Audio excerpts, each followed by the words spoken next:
परिचय। श्याम और राम अपने चाचा जी के फार्म हाउस पर हैं।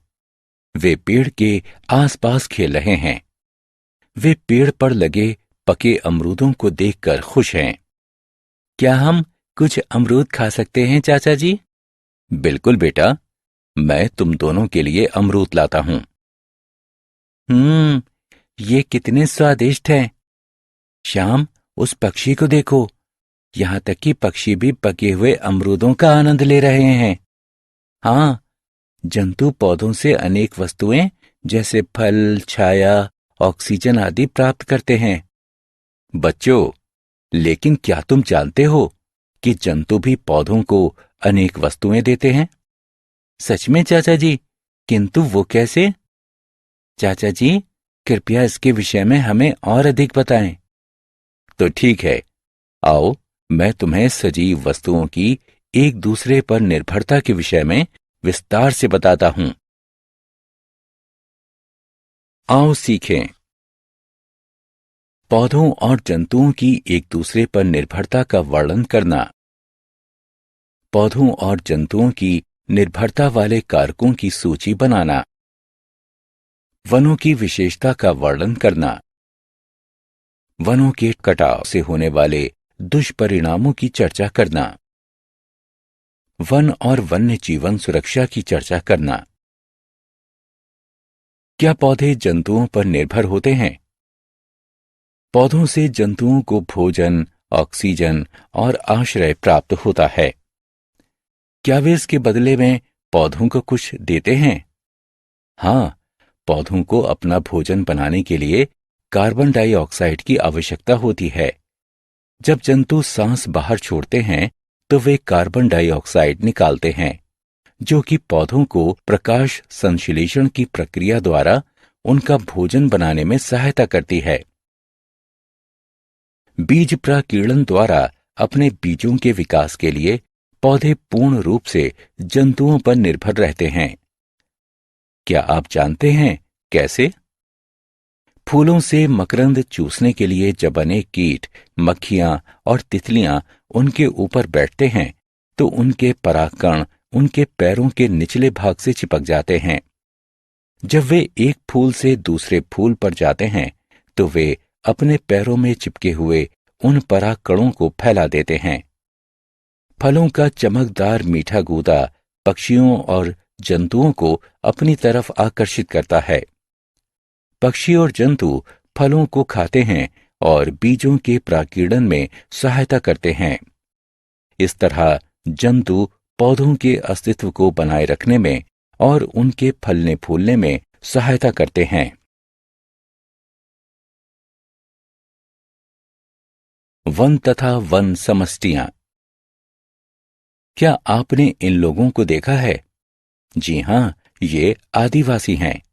आदिवासी लोग पेड़ों की पत्तियों और फलों को एकत्रित करते हैं। आदिवासी वन्य पदार्थों जैसे गोंद, कायिक पौधे, औषधि वाले पौधे और शहद आदि द्वारा अपनी जीविका कमाते हैं।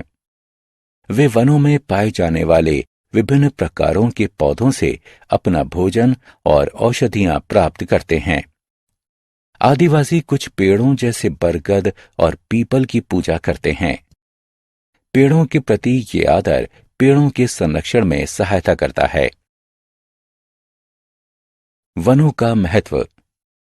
श्याम वन की हरियाली को देखकर अति उत्साहित है। वनों से हमारे जीवन को अनेक लाभ मिलते हैं। आओ इनमें से कुछ लाभों के बारे में जानते हैं। वायु। वन ऑक्सीजन को निकालकर वायु को शुद्ध बनाते हैं। औषधि। वन में पाए जाने वाले अनेक पौधे औषधियों के स्रोत हैं। उनके लगभग सभी भागों जैसे जड़ों, छाल और पत्तियों का औषधीय मूल है। जल। वन बारिश के जल के बहाव को कम करके और उसे छानकर जल की गुणवत्ता को सुधारते हैं। वे जल विभाजकों की भी रक्षा करते हैं। लकड़ियां। फर्नीचर, जहाज और घर बनाने के लिए हम वनों से लकड़ियां प्राप्त करते हैं। भोजन के उत्पाद। वनों से हम विभिन्न किस्म के फल और शहद प्राप्त करते हैं। छाया, चारों तरफ की वायु और भूमि को ठंडा करके वनों के पेड़ों की छाया पृथ्वी के ताप को कम करके इसे ठंडा रखने में सहायता करती है। ठंडक, वाष्पीकरण और वाष्पोत्सर्जन के दौरान वन सौर ऊष्मा को अवशोषित करने में सहायता करते हैं। कार्बन डाइऑक्साइड का स्तर, ये कार्बन डाइऑक्साइड के स्तर को बनाए रखते हैं और इस प्रकार से पौधों की वृद्धि को बढ़ाते हैं। स्थानीय जलवायु, ये स्थानीय जलवायु को बनाए रखने में सहायता करते हैं और इस प्रकार से जलवायु में होने वाले बदलाव से भी लड़ने में सहायता करते हैं। आओ खेलें। चित्र को उठाकर सही कथन के नीचे दिए गए बॉक्स में रखें। वनों का कटाव। जब श्याम, राम और उनके चाचा जी वन के दूसरे छोर पर पहुंचे तो उन्होंने देखा कि कुछ लोग पेड़ों को काट रहे थे। आप पेड़ों को क्यों काट रहे हैं? हम इस जमीन पर चावल उगाएंगे। चाचा जी ने श्याम और राम को बताया कि बढ़ती हुई जनसंख्या और अनाज की बढ़ती हुई डिमांड के कारण वन उपजाऊ जमीन में परिवर्तित होते जा रहे हैं। वनों के कृषि वाली भूमि में परिवर्तित होने के कारण ही अधिक वन कटाव हो रहा है। लकड़ियों की प्राप्ति के लिए पेड़ों की अनगिनत कटाई से वनों का अधिक क्षय होता है। वनों के कटाव के कारण लाखों प्रजातियों के वास स्थानों का खोना सबसे भयंकर दुष्परिणाम है। वनों के कटाव से जलवायु में भी बदलाव आता है क्योंकि पेड़ ग्रीन हाउस गैसों को अवशोषित करते हैं। वनों के कटने के परिणाम स्वरूप ग्लोबल वार्मिंग बढ़ती है। हमें ये जान लेना चाहिए कि हम पेड़ों के बिना जीवित नहीं रह सकते हैं। वन की सुरक्षा। हमें वनों की सुरक्षा करनी चाहिए।